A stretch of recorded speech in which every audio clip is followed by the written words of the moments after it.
এর পরের দিন কি পরীক্ষা আছে? এর পরের দিন তো ইতিহাস। অঙ্ক তো আজ হয়ে গেল। অঙ্ক তো আজ হয়ে গেল। ইতিহাস আজকে তো ফিজিক্যাল সায়েন্স। আজকে ফিজিক্যাল সায়েন্স ছিল, সকালবেলা উঠে তো আমাকে ওটাই বললো ফিজিক্যাল সায়েন্স। দেশের ভবিষ্যতের হেডলাইট, মানে কে কি এক্সাম দিচ্ছে নিজেরাই বলতে পারছে না। বাট এদেরকে তুমি আলাদা করে জিজ্ঞাসা করছো, বাবু বড় হয়ে কি হতে চাও, এরাই আবার বলবে ডক্টর না হলে আইপিএস। পশ্চিমবঙ্গ নেই, পায়খানার বজ্র হয়ে গেছে।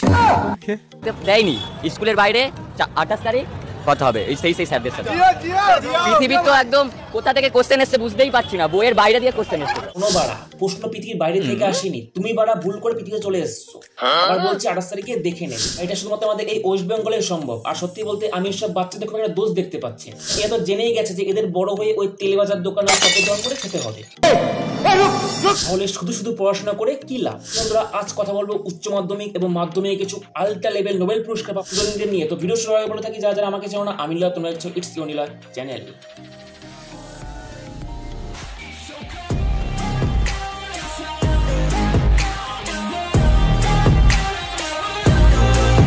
আচ্ছা, উচ্চ মাধ্যমিক পরে কি নিয়ে পড়বে? এরপর তো পড়াশোনার কোনো প্ল্যান নেই। এরপর আমার মানে বিয়ে করতে হবে। সোজা এখন বিয়ে করে সংসার করবো আমি। ভাই একদম ঠিক কথা বলেছিস। গ্র্যাজুয়েশন কমপ্লিট হোক আর না হোক, লোকের মাঝে বলতে তো পারবে যে আমি বিয়ে কমপ্লিট করেছি। এটাই 2025 স্টুডেন্ট।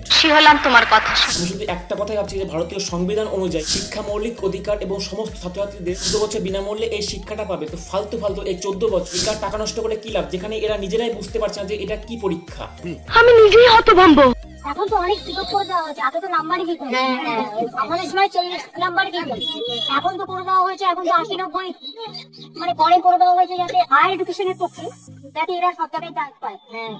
আর সিবিএসসি আইসিএসসি বেশি নাম্বার দিল, কিন্তু আমাদের ছেলেমেয়েরা যদি ভালো নাম্বার না পায় তাহলে তারা ন্যাশনাল কম্পিটিশনে কি করে যাবে? সবই ঠিক আছে, কিন্তু সমস্যা কথা বলুন, যদি আপনি নাম্বার বাড়িয়ে যেসব সার্টিফিকেটগুলো দেবেন সেগুলো আপনার ওই চপের দোকান করতে লাগে না। আর কি আর বলবো, যে রাত শিক্ষামন্ত্রী তার বান্ধবীর সাথে জেলে হাওয়া খাচ্ছে, সে রাতে ছাত্রদের অবস্থা এরকম হবে।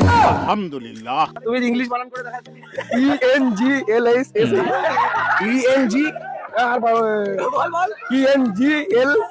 ENGLISH খুব খারাপ লাগছে ENGLISH আর আমাদের মধ্যে বাদ দাও না। ঠিক আছে, প্রতি বছর আমাদের এত ছাত্রদের মধ্যে থেকে লেজেন্ড অ্যাক্ট্রেস গুলো বেরিয়ে আছে, যেরকম আগের বছর আমবেলা আর এবছর এই ইংলিশ। দেখা যাক পরের বছর আবার কোন মালটা কি বানান নিয়ে আসে।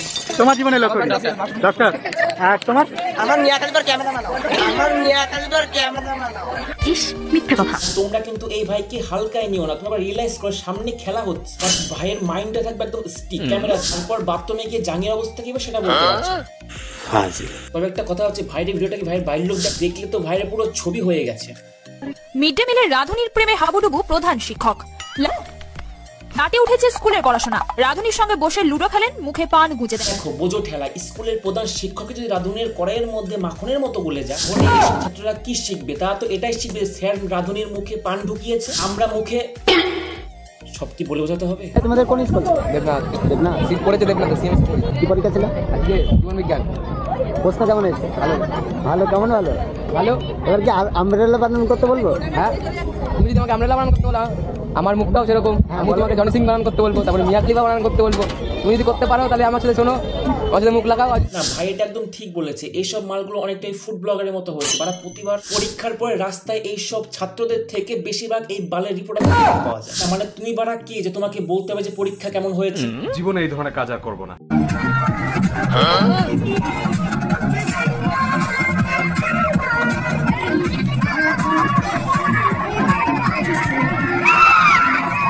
যদি এরকম হয় তাহলে ছাত্রদের কি দোষ? ওরা তো ওই মিয়া খলিফার ক্যামেরাম্যান হতে পারবে। এবার এখানে আমাদের ভুলও হতে পারে, হয়তো ওটা ডান্স টিচার। কেন যে আমাদের সময় এরকম স্যার ছিল না? আমাদের সময় তো লাঠির বাড়ি থেকে শুরু করে স্যারের পায়ে লাথি পর্যন্ত খেয়েছি। আর ছেলে মেয়ে কোনো ব্যাপার না, সব এক সাইড থেকে। বলো পরীক্ষা কেমন দিলে? হেভি 15 নম্বরের অ্যানসার দিয়েছি, 10 পাবো। ঠিক আছে, তাহলে 25 একদম পাস, নো চাপ। এর কথা শুনে এটা বোঝা খুব মুশকিল যে এরা ছাত্র ছাত্রী নাকি ছাত্র ছাত্রী। বাংলায় শিক্ষা একদম ঝরে পড়ছে। এবার এরাই 2 বছর পরে বিরিয়ানির দোকান দিয়ে চিকেন জড়িয়ে ফেলবে। কি হবে? ঝরবে দেখুন কিভাবে ঝরে পড়ছে এই আবালের দল। আমি নিজেও একদম অঙ্কে মুখ পড়া, তবে একটু জানি 15তে 10 পেলে আর প্রজেক্টে 10 পেলে 20 হলে ওই 5 নম্বরটা তোমার পদ দেখিয়ে আসবে। মানে পুরো বছরটা কি ফুকিয়ে কাটিয়ে দিয়েছো, বুঝতেই পারা যাচ্ছে। তো বন্ধুরা, এরা ফুকছে ফুকুক। আজকের ভিডিওটা এই পর্যন্তই। কেমন হলো জানিও, আর ভালো লাগলে সাবস্ক্রাইব করে দিও।